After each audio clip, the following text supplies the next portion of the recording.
Good afternoon.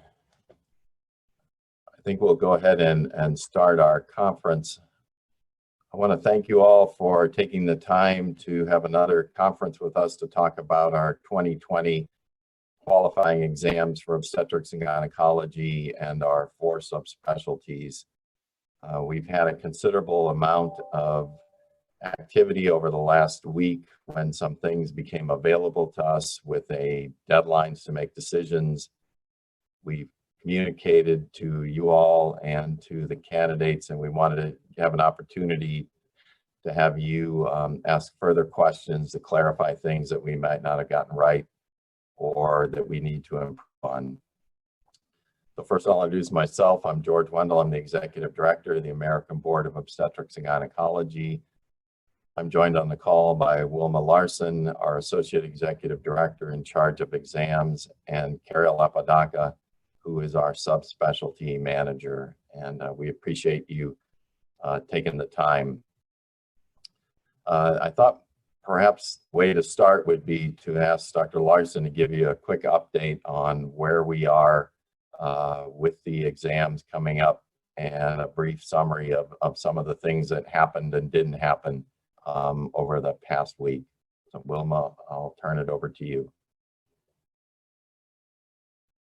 Thank you, George. Welcome everyone, and thank you for agreeing to speak with us today. I think hopefully all of you are aware, based on our communication, that the date of both the qualifying subspecialty and specialty, as well as the pediatric and adolescent gynecology exams, have been changed from the end of June to the 16th of July. So the last time we spoke with you, we were asking about the potential option, if you remember, of what's called client proctoring. At that time, we were exploring a number of different options for ways that we could administer the exam. And in all cases, our goal was to try to maximize the number of candidates that could take the examination in 2020 if they wanted to. So we had about 5 different options that we looked at to try to make that happen, including the client increasing the start times on the June date, online proctoring, an additional test date in 2020. And in all cases, we were having a very difficult time because we were running into issues either with Pearson VUE being able to give us a date that would allow all the candidates to take the exam, or different issues with some of the options.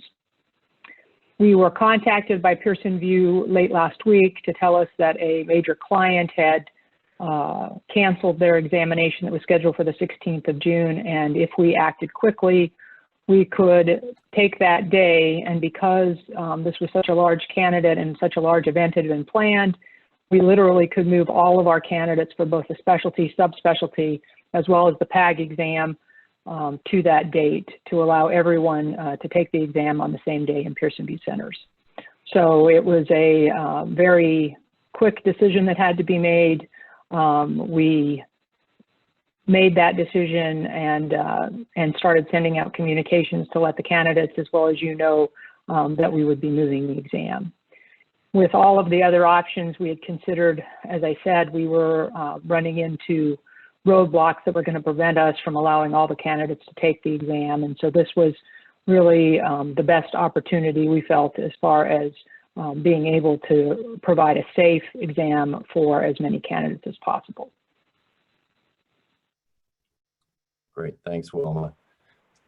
So I would say the first thing we want to do is apologize. There's no way that we could have predicted this. There's no way we think this is how we want to work with people. This is no way to introduce our future diplomates to working with ABOG for the rest of their lives, but this is the reality that we were faced with. We've disrupted their June, we've disrupted their July, and there's nothing we can do about it. We have done the best we can given the circumstances that changed seemingly every couple days. It's hard to understand the complexity of working with a big organization like Pearson VUE. If you will, it's like trying to steer an aircraft carrier. You can't do anything simply, and you can't do anything quickly, and nothing is uncomplicated, even though on one level it looks like it should be. The other thing to realize is we're not a big player in the assessment industry, and we did not get offered options like big test companies that are doing national exams with thousands and thousands of candidates. We were given time-limited options that were going to close and move on to other people if we didn't jump at them. And you would think that we could negotiate with people about doing half the exams here and half the exams there. Were not simply offered. And they were not something you could demand because there were other vendors that wanted those spaces. And so a lot of the things you would hope that we had autonomy on and ability to make flexible don't exist. And perhaps that's an eye-opener for us as an organization about what we do in the future for our exams and who we partner with. But there just aren't a lot of options that are available in a situation where the other organization is responding to basically canceling half the exams they had scheduled across the United States, and then trying to feed those candidates from a variety of situations in other dates, and knowing there are lots more critical partners for that company than ABOG. And so those were some of the harsh realities that were not spoken to us per se, but came about when we asked for things. And we apologize. That's what we've learned. And we tried to do the best we could for the greatest number of people we could. And in some cases it was better, in some cases it was worse. And in every single case, we disrupted your plans for June for your senior residents.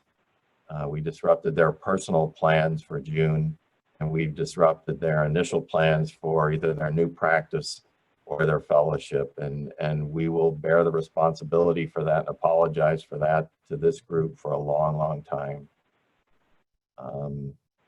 It's not something we feel great about, but we feel like we did the best we could within the confines of where we are. So we asked for you to submit some questions, and I think why don't we start the questions with that. The format for this will be the same as our prior call. We'll handle some of the questions that were submitted already, and then feel free to add questions in the chat area. I'm sorry, not the chat area, the Q&A area. We will go through those as we can, assuming they've not already been one of the questions that we went over before. And I wanted to just echo what Wilma said. Thank you all for bending over backwards to see if you could work the client proctored alternative for us. We thought that was a very attractive option to offer. However, the more people contacted us about IT issues, it was apparent there were going to be obstacles and costs that were almost insurmountable. There were also issues about proper infection control measures, particularly for people who might be outside candidates coming in that some of you didn't know of. And how would we protect the candidates? How would we protect the proctors and other people at the site? And it became apparent that that was just not going to be a viable option for us. So we apologize that seemed like a practical option, but one that ended up being less practical as time went on. Cariel, would you like to read the first question? Sure. The first question that we received is, has the board considered surveying the candidates about examination options? Wilma, do you want to take that one? Sure. Thank you.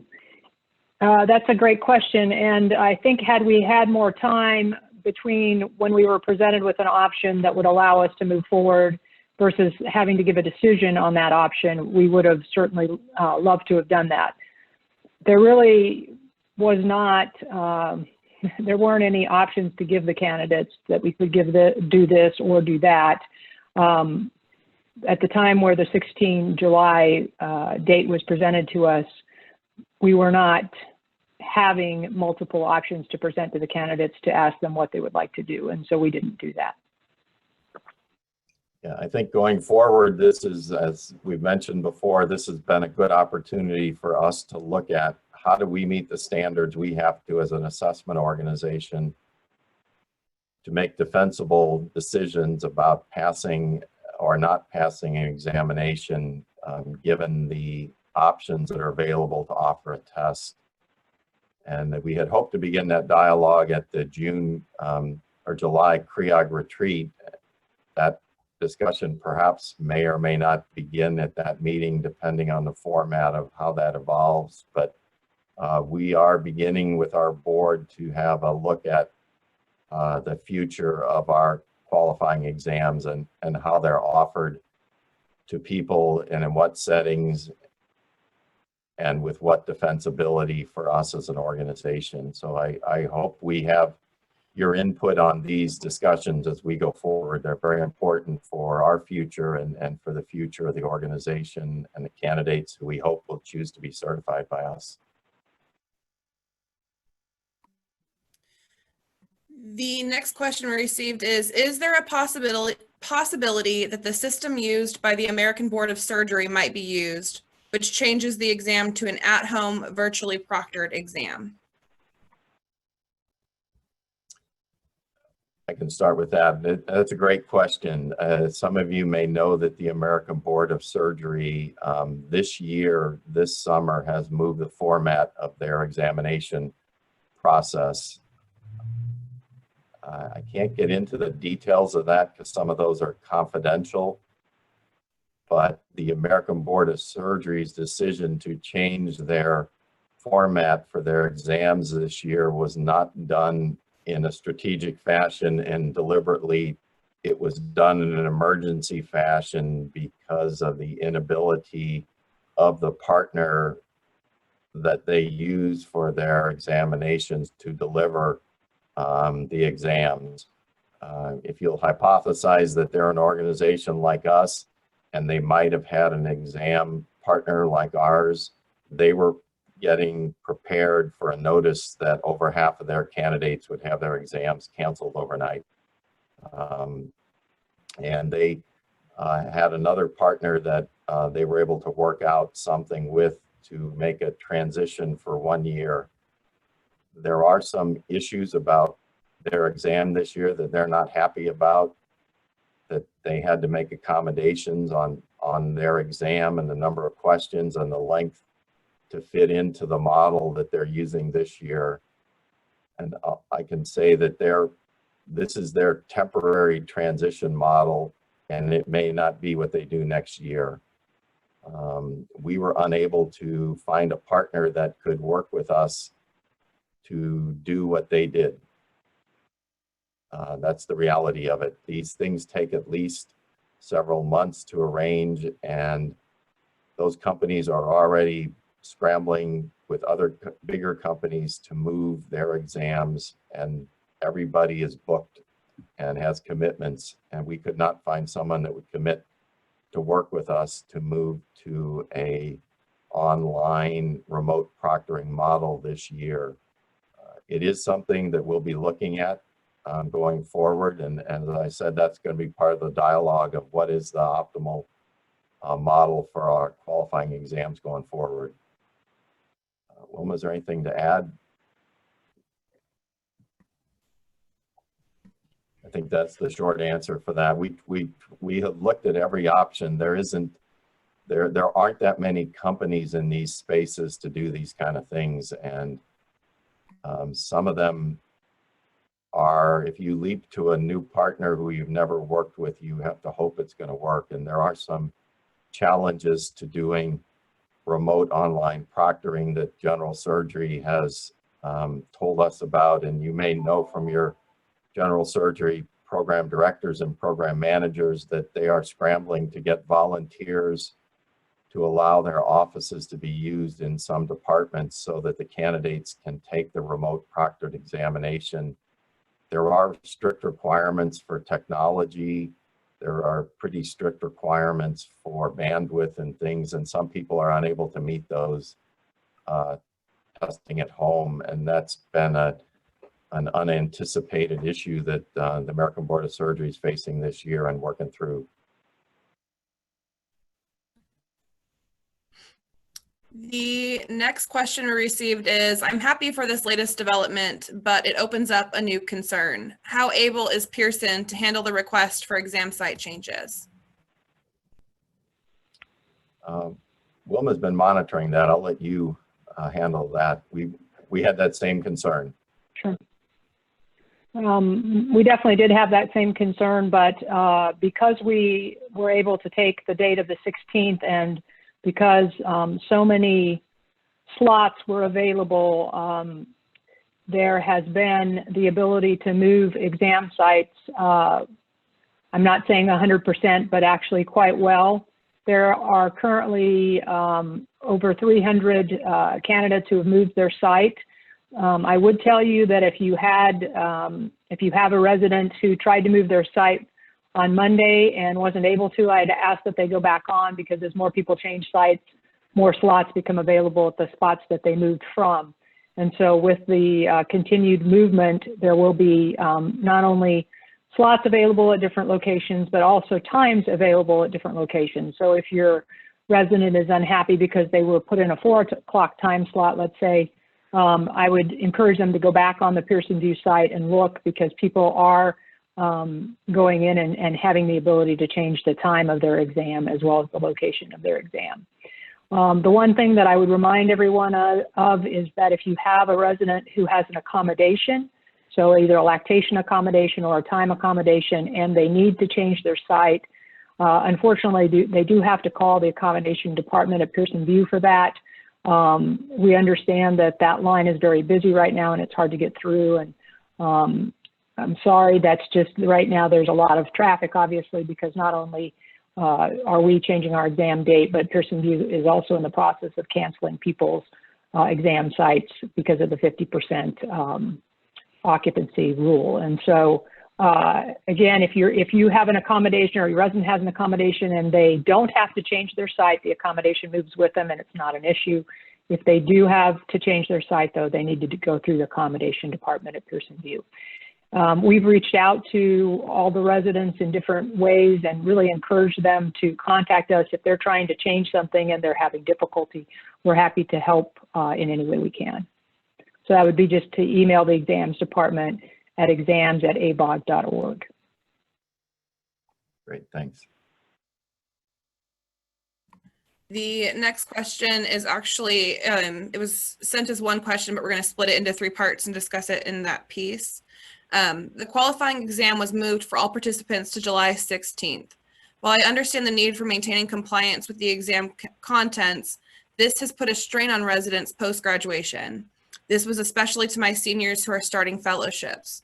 They were required to re-register in new cities and have time off from new fellowship rotations, as well as disruptive to post-residency plans.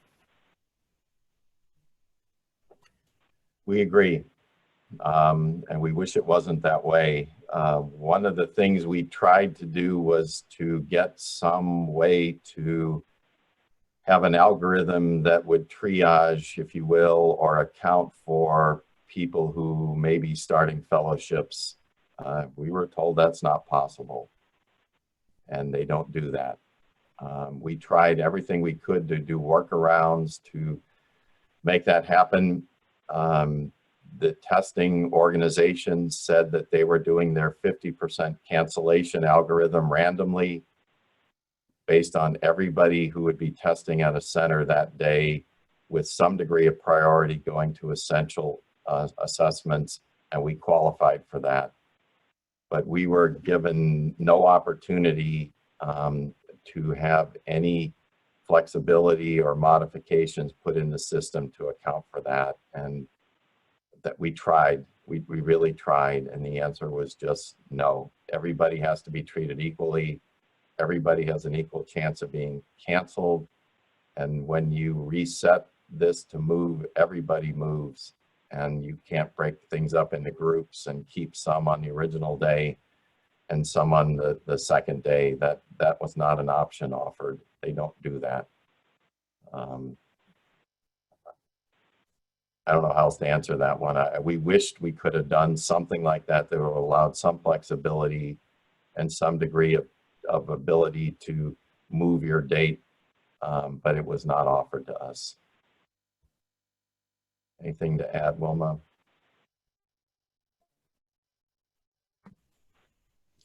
So the next part of that question was, originally there was a plan to allow the option to continue to take the exam as scheduled, if able, or delay till a later time in the fall.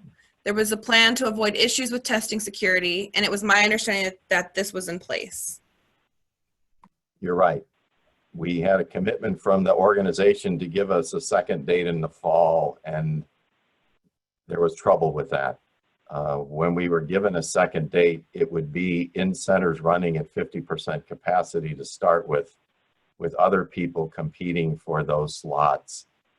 And there was not going to be a guarantee that we could actually fulfill getting everybody an exam on those alternate dates. That, to some extent, was not how it was originally presented to us, and consequently, that's not how we presented it to you all. And I apologize for that, but when we got more and more details about what that actually was, it didn't turn out to be what it was billed as.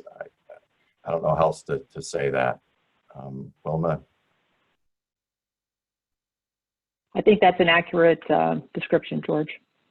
We would not have been able to have some candidates take it in June, other candidates take it in another date, and everyone be able to take it, nor would we have been able to have candidates select, oh, I want to take it in June, so even though I lost my start time, I'm going to take it then. Unfortunately, that just was not an option.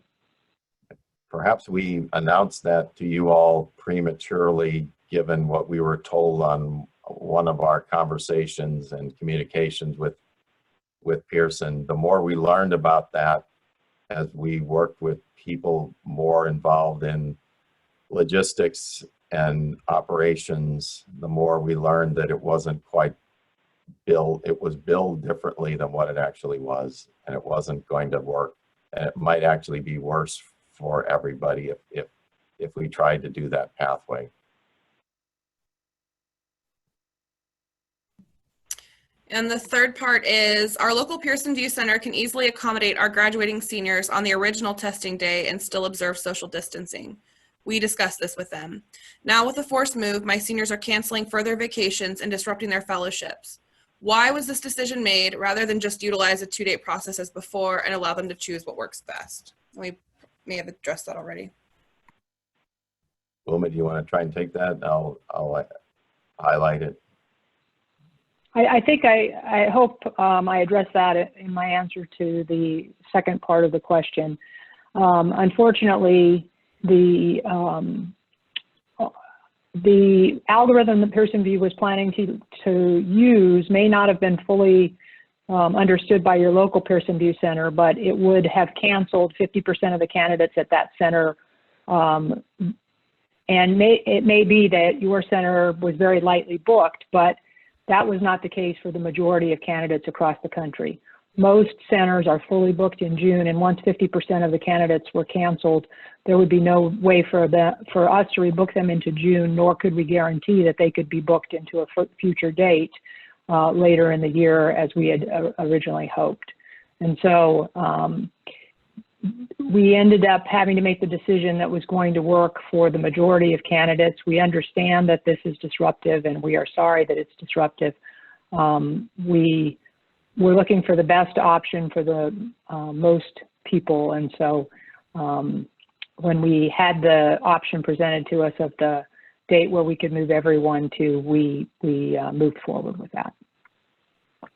Yeah, it's been a moving target with changing communications from many levels of our exam delivery partner. I'm not sure that all of the people that are giving answers are fully aware of what is coming their way or what has come their way, because many of the changes are done centrally, way above the level of the professional test center itself. But we couldn't have a system that wasn't given equal access to everybody. And there are areas where there are individual variances in the professional test centers and their capacities and things, but we couldn't offer a test that would be available in one city but not another, and in one city at this capacity but not offering capacity in another city. Once we were appraised of some of the nuances of what we were offered, it was clear there was only one option: to move everybody to a different date in July. So we're gonna move into questions in the Q&A. So they're live questions. The first one is, if Pearson VUE is able to accommodate all candidates on July 16th, and since COVID has been with us for over 2 months, why couldn't they be ready for June 29th? I think the reason that July 16th came up is that another huge company that was working with them canceled their exam. And all of a sudden we were told there was no capacity, and we were looking at a fall date, and they called and said, we've had a major unexpected cancellation this week, and July 16th is open. If you can make a decision to move all of your candidates to that date, we'll guarantee that we can accommodate all of them at our professional test centers. And if you don't, within a certain period of time, we're going to move to another organization. And that was it. They said they would not be canceling anybody on July 16th, that everybody could move there. And it was because another unnamed organization that gave a national test had abandoned that date, and they had an unexpected opening, and we felt lucky that they called us and asked. Wilma, anything to add on that? The only thing that I would add would be that, as I mentioned earlier, unfortunately, all of the Pearson VUE centers are fully booked in June. So when the 50% social distancing went into effect, that's why half of the candidates were going to get canceled. And as George said, because the 16th of July was basically unbooked entirely across the country, that's how we were able to get our candidates moved there, even with the same social distancing standards. And so it's an important concept that internally they just transitioned our dates to the new date. We didn't have to go into a queue, if you will, and then get into those dates. They just moved all of our candidates there. And then so it happened within the context of running at 50% capacity, that they guaranteed us that everybody could take their exam that day, and that there would be no further problems with capacity and no cancellations. And so that was the one guarantee that this gave us, that nothing else that they had discussed offered us. So the next couple of questions are regarding our future plans for the qualifying exam. The first one is, can we consider giving the test at each institution moving forward?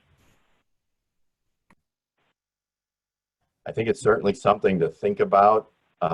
This is a high stakes exam and requires extra security measures. And so there are some issues about giving the tests at institutions that might make that either an attractive option or one that probably is not appropriate. The other issue that came up is that the institutions were going to be passing on the costs of their IT infrastructure and using their facilities to us as an organization.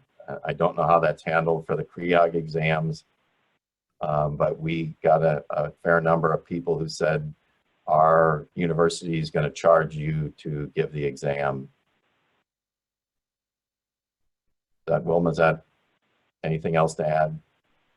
So it's a possibility, but I don't think it's going to be high on the list going forward. In essence, one might envision online proctoring done in a group setting and the people just happen to be in a conference room at an institution because it's got better connections than their home institution, but that would not necessarily require a proctor model. So there may be some sort of hybrid to what you're asking going forward, where people may want to go to the institution to take their test.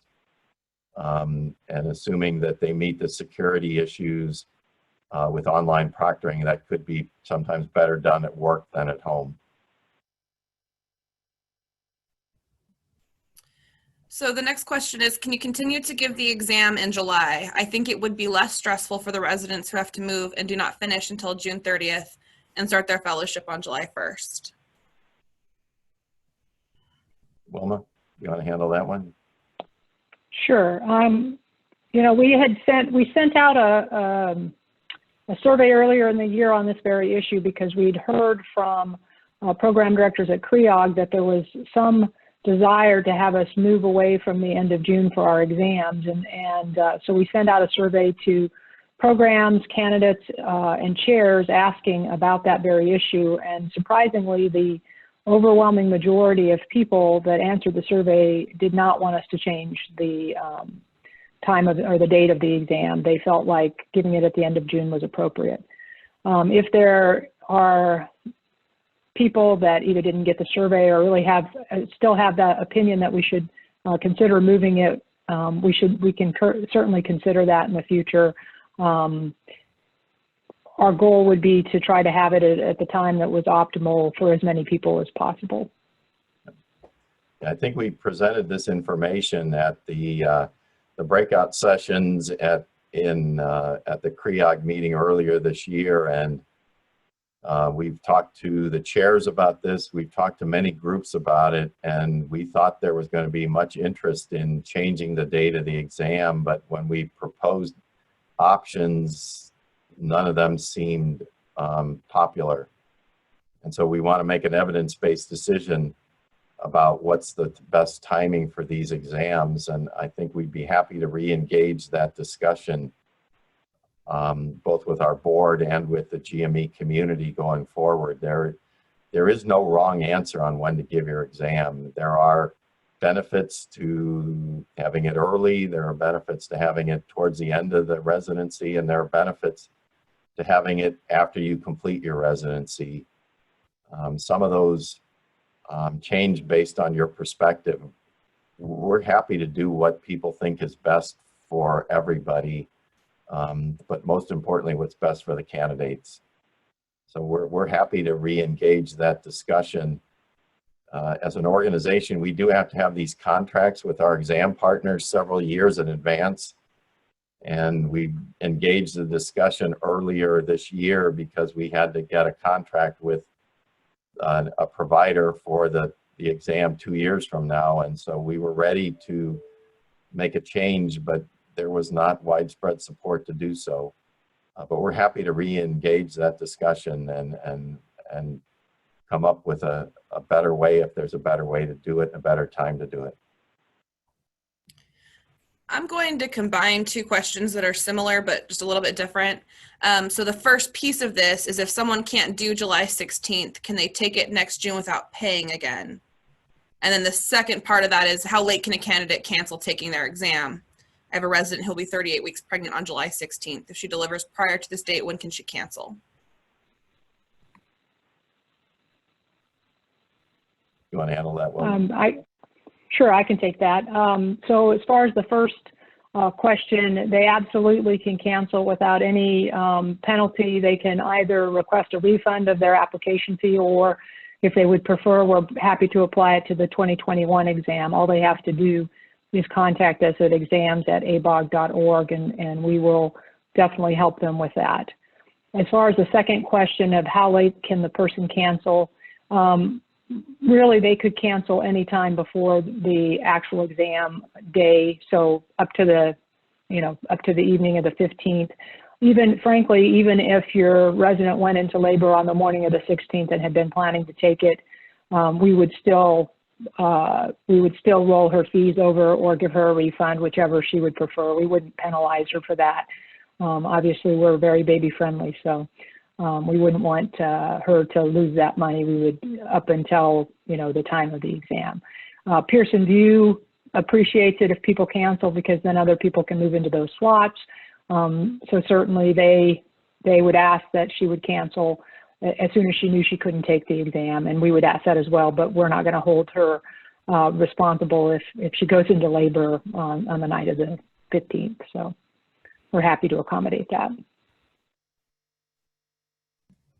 The next question is, when will the affidavit be available for our program directors to sign?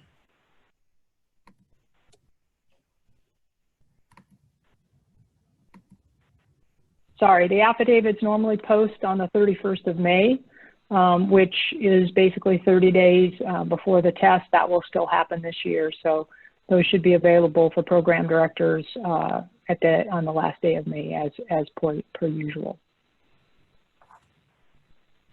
The next question is, it's more a comment. I appreciate all the work you've put into making sure our residents are qualified and safe. My only comment is in the way the information was sent out. We had been preparing our residents based on the last call I was on, and then they received the email before program administration. We had to get them to forward us the email so we could read it. Getting the information prior to the residents, even by just a few minutes, would have been nice. Thanks for all you do for our residents. We agree. We tried to time things as best we could. I don't remember the difference in the communication to the candidates, and I thought we had everything out pretty much the same time. We did, and unfortunately, I'm not sure why. Maybe it took longer for the program director to receive it than the residents, but we essentially sent them at almost exactly the same time. We can certainly try to send the program director and program manager emails a little bit before we send the resident emails or fellow emails in the future. Yeah, we try to do that as much as we can, because we appreciate the perspective you're in and the critical role you play in supporting them, particularly with something that's a completely disruptive message like this. And I apologize. I thought we completed them sequentially so that they would go out that way, and I thought we thought they were going out at the same time, if not one before the other. Can I go back for a second to a previous question? I just want to clarify something that I said about the affidavit. So the affidavits get posted 31 days before completion of the residency. So if you have a resident that's not completing their residency on time, their affidavit won't post on the 31st like everyone else's will. So just to clarify that, if you had somebody that's completing in mid-September, their affidavit won't post until the middle of August.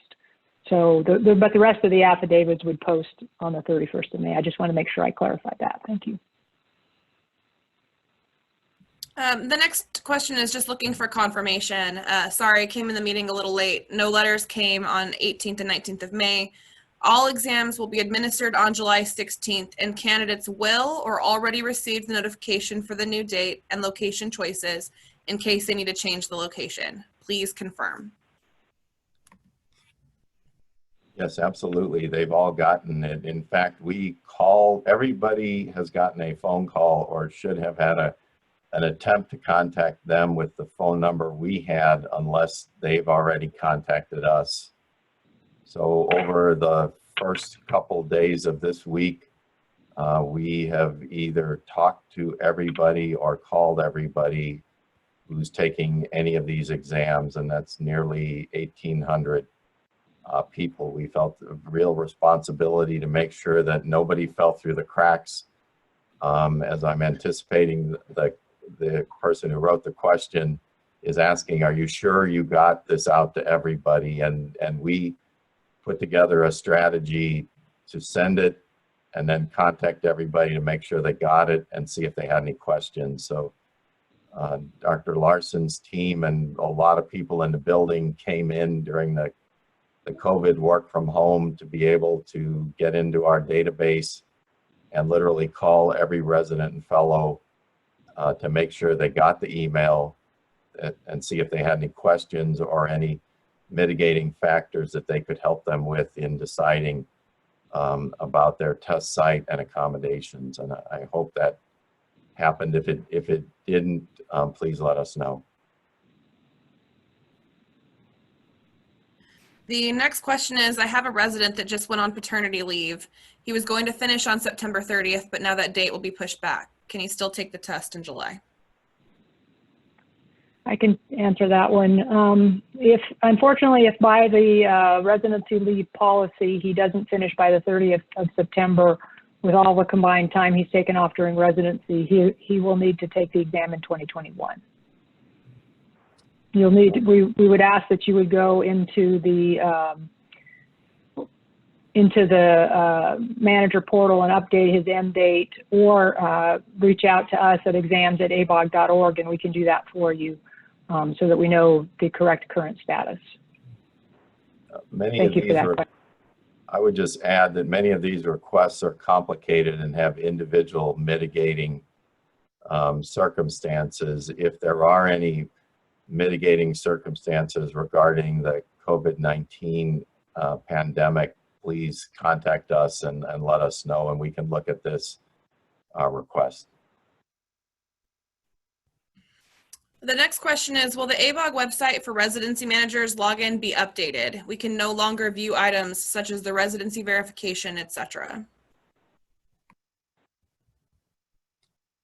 That's a good question. I'm not sure I know what was changed. Wilma, are you aware of any problems? Yes.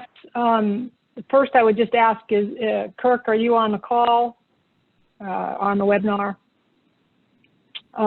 Okay, so unfortunately, you are correct. Obviously, you know that you can't get into your part to look in those things. We are aware of that, and our IT group is working very hard to update how you're able to access all the information that you need. So we know that's an issue since the new portal rolled out, and IT is working to correct that for you.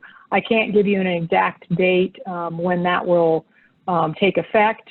The affidavits will now go as a task on the residency program director's login. So when your program director logs in into their own ABOG portal, they will see the affidavits as a task for them to complete. So that's a little bit different than it's been in the past, but it will allow them to very easily go through and complete the affidavits that they need to take care of. So that is being handled a little bit differently this year, but we are aware of the issues with the program manager portal, and IT is actively working to fix that. Thanks. The last question that we have in the Q&A right now is, the fall date is no longer an option, right? If they're not taking the exam on July 16th, residents will need to reschedule for next year. Please confirm. Wilma, that's my interpretation of it too. Yes, the only thing that we are looking at, can we make some accommodation for residents who actively contract COVID and can't take the exam because of COVID? But you are correct. If they can't take the exam on the 16th of July, they have to reschedule for next year. That is correct. That's all we have in the Q&A. I'm going to lower all hands on the participants. If you'd like to ask your question out loud, if you'll just raise your hand, I'll unmute you and allow you the opportunity to say what you'd like to say. There should be a raise hand button at the bottom of your screen if you're interested in saying something.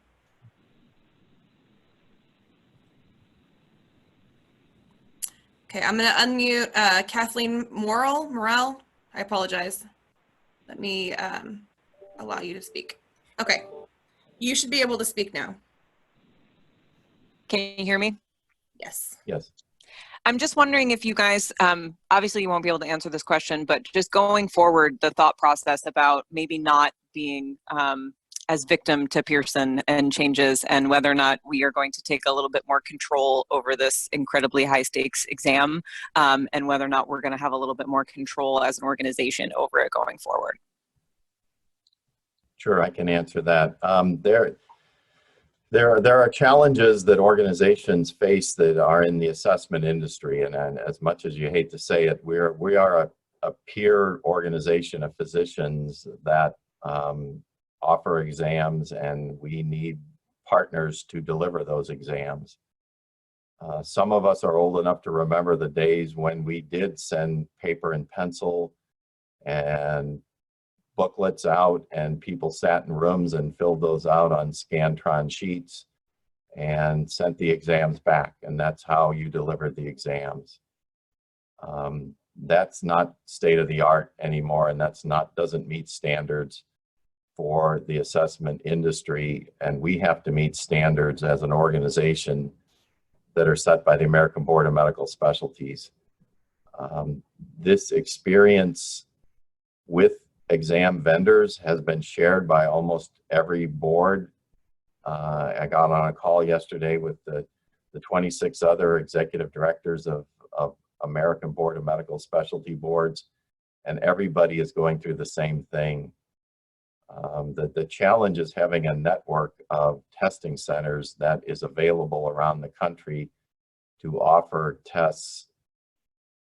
There are a lot of pluses to this, and it's secure, it's safe, there's no cheating, and the exam content is protected.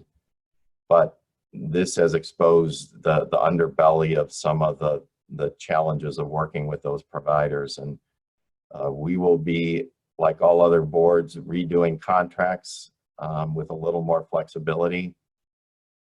The exciting part of all of this is there are emerging technologies coming out about better ways to do online proctoring that might be more safe.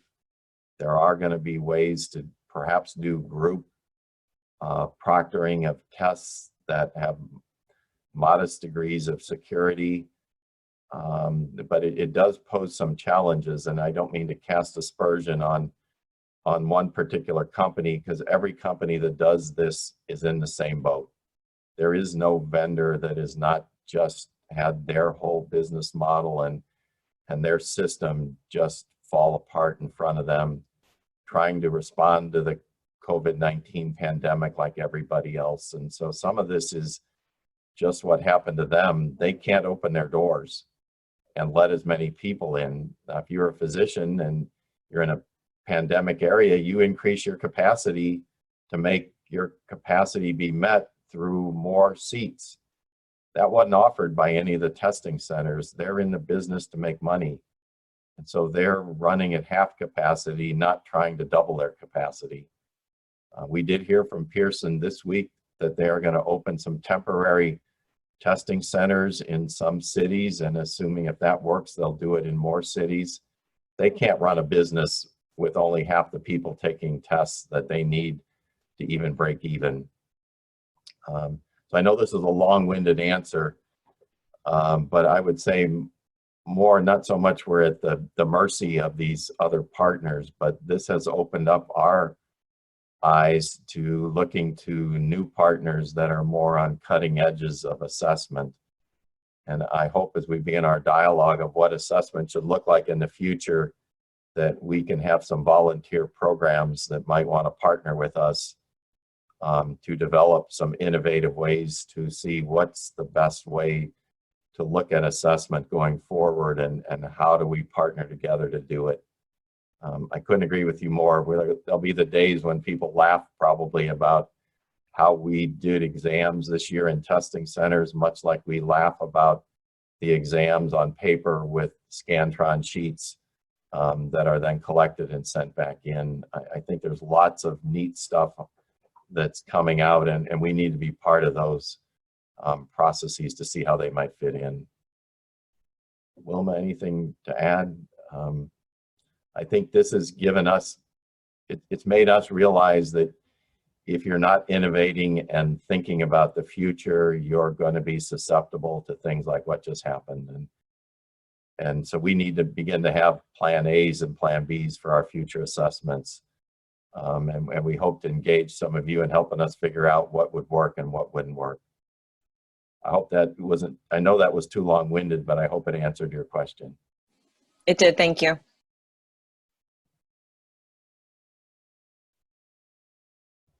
We have gotten a couple more of the Q&A questions. One is, can you please CC the program manager on all communications to the program director? They're very busy and may miss important communications such as the affidavits. We've been burned too many times with deadlines that have been missed with emails only sent to PDs. We agree. I think the challenge is as far as I know, we send everything to both groups. And the part of the issue has been some of the systems are blocking some of our communications, and perhaps we would ask you, if you're not getting things, to call us so that we can check and make sure we have accurate email addresses, and then see if there's a way you can whitelist our communications that come through. Some of our communications are direct communications from Dr. Larson or some of her staff. Others are mass emails that go out from ABOG. And then the third way we communicate is through constant contact. And every institution has different firewalls and different things they block. It sounds like we need to do a better job of helping you figure out how to not have our things blocked, and we'll try to do that. So this is actually clarified. This is in relation to Dr. Larson, you mentioning that the affidavits will be sent to the program director. So I think if we can clarify that. Not sent to the program director, they'll be posted to the program director's ABOG site. So everyone, all physicians have a personal site, a personal page on the ABOG login, and this will be a task that will be posted to their site. That being said, the portal. That being said, we will be sending out emails to remind people to go in and do that task, and we will absolutely include the program managers on that email so that they can help the program directors remember to go ahead and complete that task.